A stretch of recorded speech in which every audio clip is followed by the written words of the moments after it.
How's it going? I know this may come as a real surprise to all of you, but I was not the sportiest kid when I was a kid. I'm still not the sportiest guy ever, but my older brother is a super sporty guy who needs no introduction. I'm going to bring him out here in a minute. But I want to tell you a little story about, our family, because, Pistons and the Bad Boys, we were a family, still are a family, and of course my father and my older brother were always very close, and the kind of things that you don't know are the things that get discussed at a dinner table that can really transform entire industries. So, when my father and Isiah used to sit there at the dinner table and they talk about how do we get more competitive, how do we win that extra game, and they talked about something that they used to call scheduled losses, which was the game that you would have won, except the NBA schedule was working against you, and that's why you lost the game. So they start to think about what are the things that we can do to control our schedule, and we win that scheduled loss. And so Isiah said, well, we need to start staying in the better hotels. We're not going to stay in the Motel 6 anymore. We're going to stay at the Four Seasons. And the Pistons became the first team to stay in the upgraded hotels so that our guys could get better rest, going to win that scheduled loss. And we started doing that. We started to have success. And eventually, all the other NBA teams, all the other teams in all the professional sports eventually followed the lead of the Bad Boys in that regard. Next, you look at, okay, how do we not sit around the airport in Portland all night waiting for our flight at 6 in the morning on the commercial flight? Let's try to control our schedule that way. So the Pistons, you know about this story, that's how they came to own the first airplane in professional sports. Now you're controlling your schedule, you're winning those games. And now if you win those games, you get home court advantage going into the playoffs. You get those couple extra home games in the playoffs, you can pay for all this stuff now. And eventually, all the other teams in the NBA, once again, and the professional leagues, they all followed the lead of the Bad Boys. And that's the kind of transformative impact that Isiah and my father and the Pistons organization had, not just on basketball, but on all professional sports. And that's what led to 3 championships, not just 89 and 90, but also 1988, the one that the NBA stole away from us. So let's hear it for my older brother, Isiah Thomas, and another family member, George Blaha, the golden voice of the Detroit Pistons.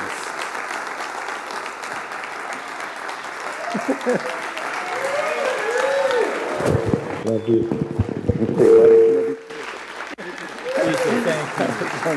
Great to be with you. Good to be with you too. George, you take the middle. Oops. Are those mine? George, you take the middle. Ethan, why don't you?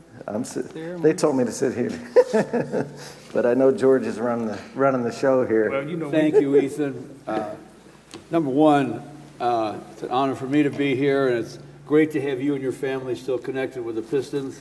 As you said, it is a family. Absolutely. And 35 years ago, that family claimed the first NBA title.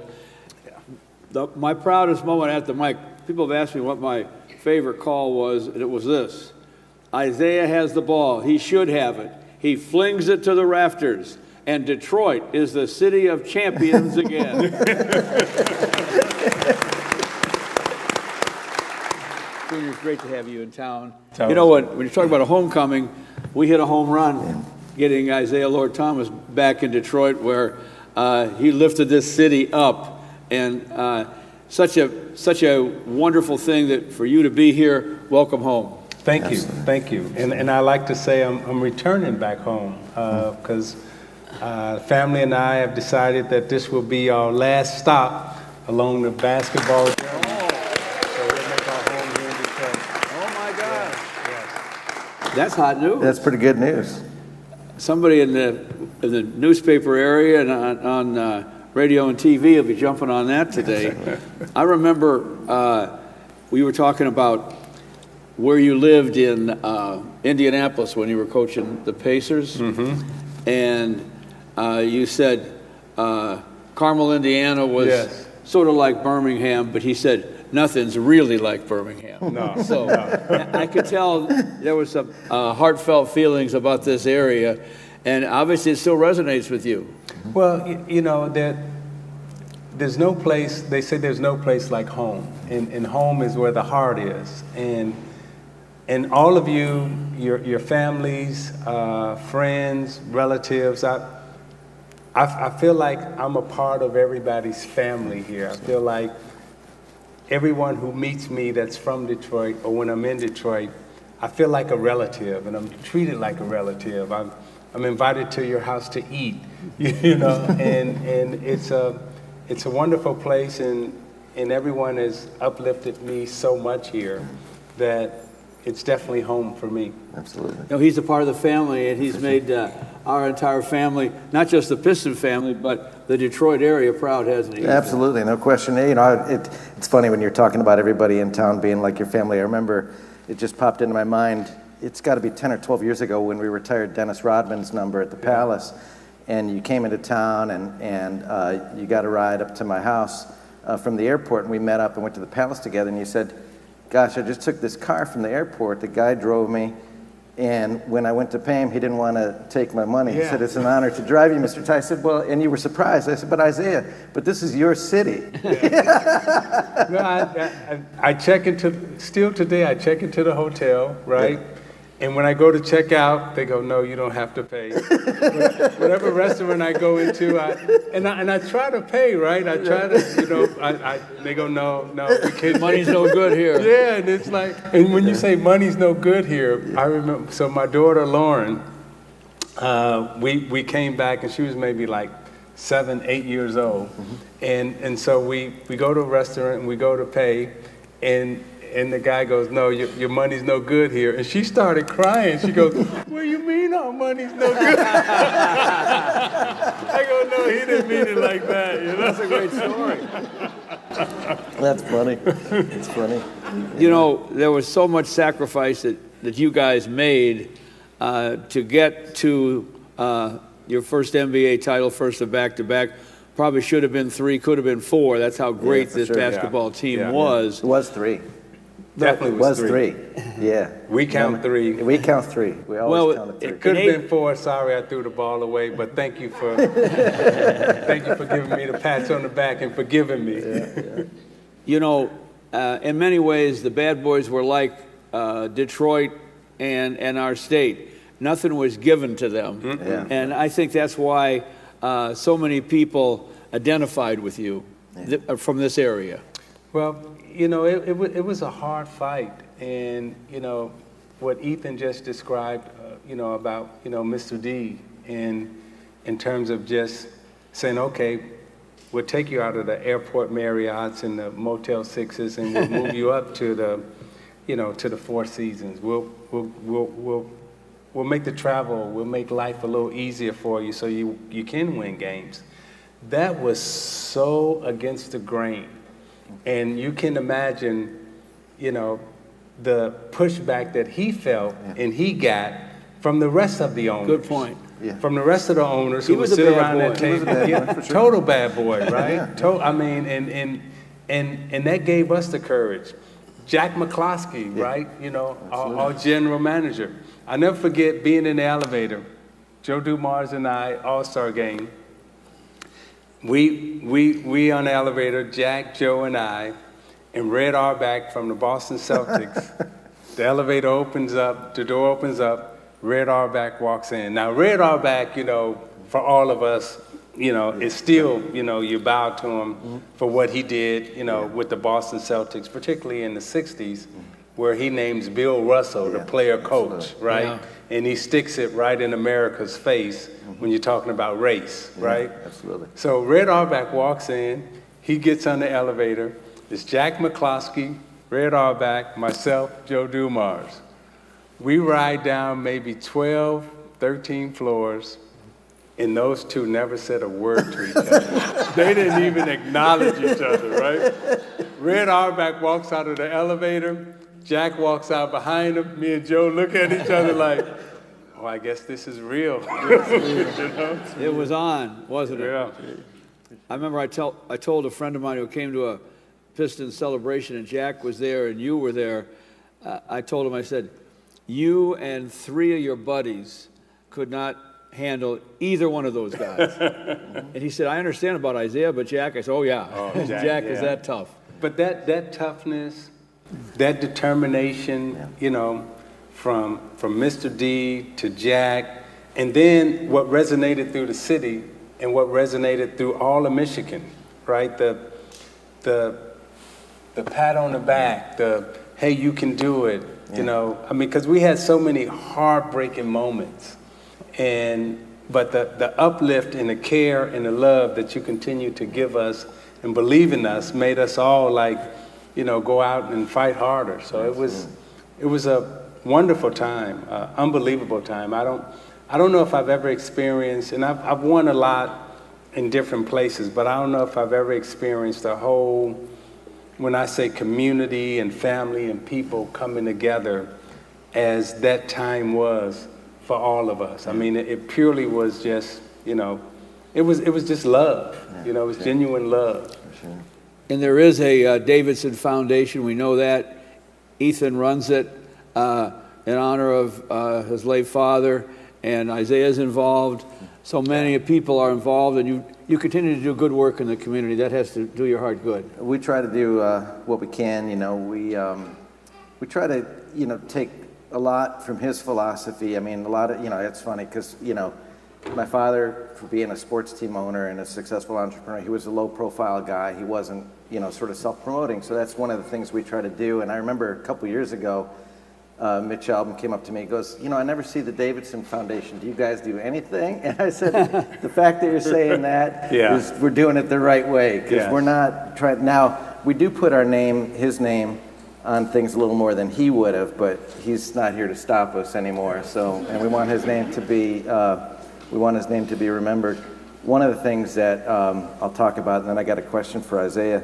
One of the things I'll talk about, which I haven't even told you about yet, Isiah, or you, George, is you've seen, you know, the East Riverfront, the West Riverfront, the Davidson Foundation, and a number of the other foundations, with the leadership of Matt Cullen, have totally redeveloped the riverfront. Many of you know that the Detroit riverfront is now recognized as, you know, consistently as the greatest, most pedestrian-friendly riverfront in America.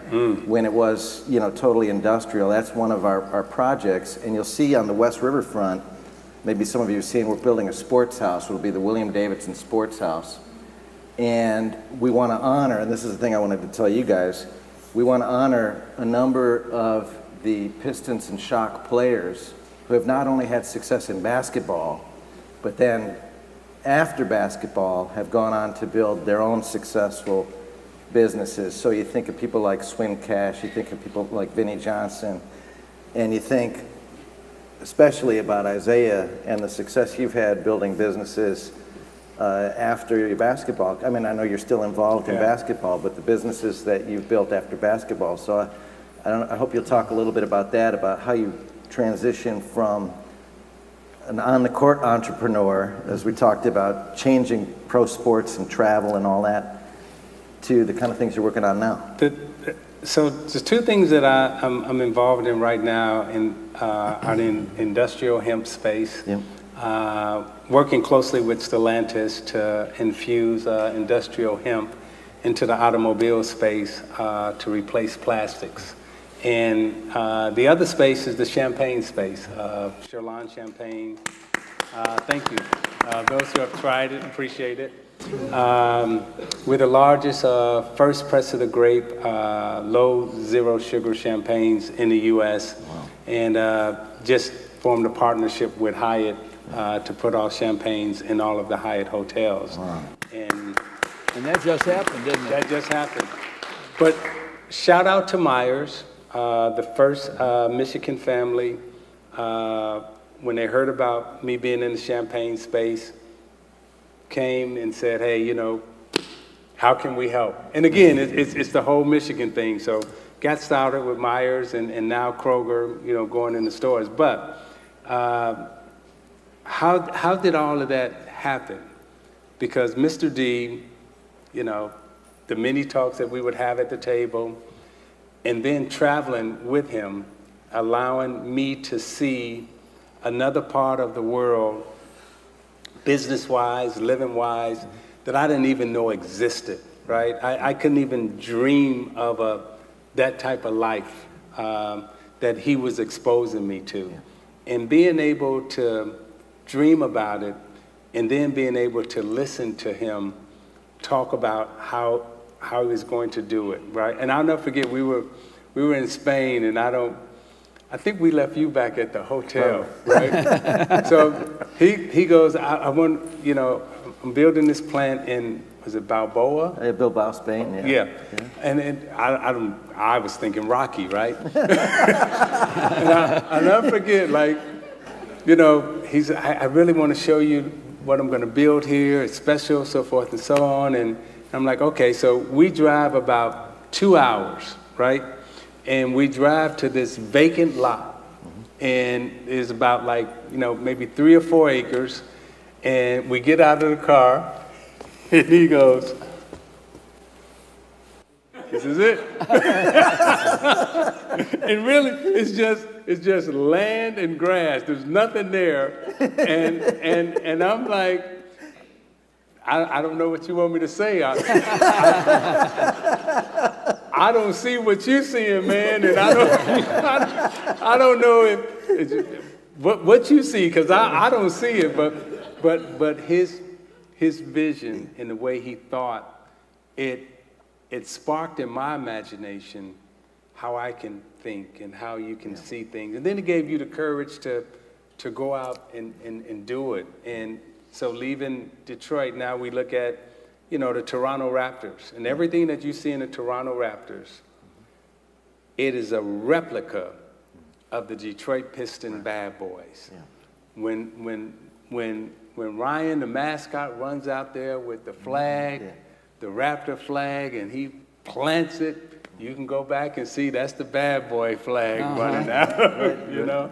And so that type of thought, you know, just encouraged us. And you, like you say, so much happened at the dinner table. And so much happened, you know, just on those bus rides or plane rides or car rides, that you never know who you're touching or who you're inspiring. And what he did for me and what he did for us and what he did for this city still stands the test of time today. Thank you. Yeah, great stuff. Talk about teammates. I know that the guys who are considered the big bad boys, this is probably the toughest guy on the team right here. For sure. Maybe in the whole league. Yeah, sure. But Bill Lambier and Rick Mahorn. I know you're close with both. Yeah. Bill ought to be in the Hall of Fame. Yes, he should. And we're working on that. And Ricky was the heart and soul of this team in his own way. Made people take notice, didn't he? Yeah. I mean, those two guys, not only their toughness, but their mental stamina and their belief in team and coming together and everybody working together. And yesterday was Mahorn's birthday, so we all said happy birthday to him. I'm going to find some time to take him out tonight. But, you know, when you talk about Lambier just being a rock, and I tell everybody, we never would have won championships here in Detroit if we didn't have Bill Lambier. Bill Lambier was the rock. I mean, he was the guy that really, like, set the stage, and, you know, and he was everything for us, you know. In my opinion, when you talk about stretch centers and big centers shooting it from the three-point line, he was kind of the first one to do it. And do you remember how heavily criticized he was during that period of time? Because everyone was saying, oh, he doesn't want to go down low and he doesn't have the Kareem hook shot or anything like that. But he just stands outside and shoots jump shots. Now every center in the NBA mirrors Bill Lambier's game. Isn't that something? Yeah, right? That's true. And this is how powerful we were in terms of thought. Kareem Abdul-Jabbar, arguably the greatest player to ever play the game. For sure. Just had his scoring record broke by LeBron James. Hear me when I say this and see if this resonates with you. we believe so much in ourselves that Bill Laimbeer thought and believed that he can compete with Kareem Abdul-Jabbar, and they were on the same level. I got a great picture. Think about of what I just said. Exactly. Right? So that believability, that confidence, you know, that came from Detroit. You know, that came from, okay, I'm standing up and I'm down. You know, I'm down. And that he like I said, I can't say enough great things about him. Absolutely. You know, when you come home to Detroit, you're at the airport, you get in your bag, look up on the wall, there's a mural there of our city's greatest champions. I think chronologically, it starts with Ty Cobb and then goes to the Brown Bomber from Detroit, the great Joe Louis, and Bobby Lane, one of the greatest quarterbacks to ever play in a multi-time champion. The Lions still haven't won a title since he was under center, and Gordie Howe, and all of a sudden, this guy. Yep, and deservedly so. That has to make you feel great when you show up in town. It really does, you know, and it's touching, you know, and I almost got a little emotional, you know, but it's touching because I travel nationally and internationally, and I fight for Detroit hard. And those of you who are from Detroit, you see me fighting hard for Detroit because this is what I know about Detroit and where we never get credit. And I say we never get credit. You know, we were talking about, you know, what you're doing, you know, with Motown in terms of, you know, building it out again and making people know, and Berry Gordy. And well, Motown changed the world with music. Absolutely. And still impacts the world today with its music. That's from Detroit. Yeah. How about this? Every time somebody jumps into a car and drives anywhere in the world, right? That comes from Detroit. Yeah, that's right. Right? So we got music in terms of, you know, entertainment. Now we got how Detroit has impacted every person's life in the world with the automobile. Henry Ford's invention. Yes. Now, the third thing, I'm watching you in that Bad Boys t-shirt, right? And the Detroit Pistons Bad Boys, we won championships in 89 and 90. And 88. And still to the end, 88.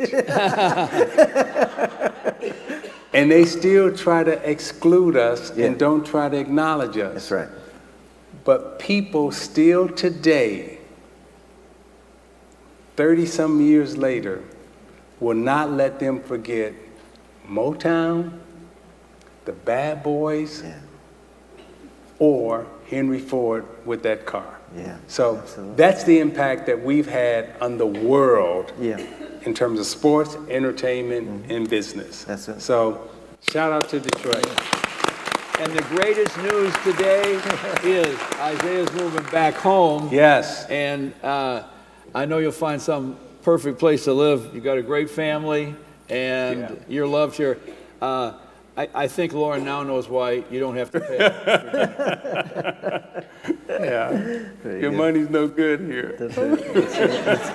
Thank you, everybody. She started crying. Thank you, Ethan. And Isiah, thanks so much for being here. Thank you. You're the best.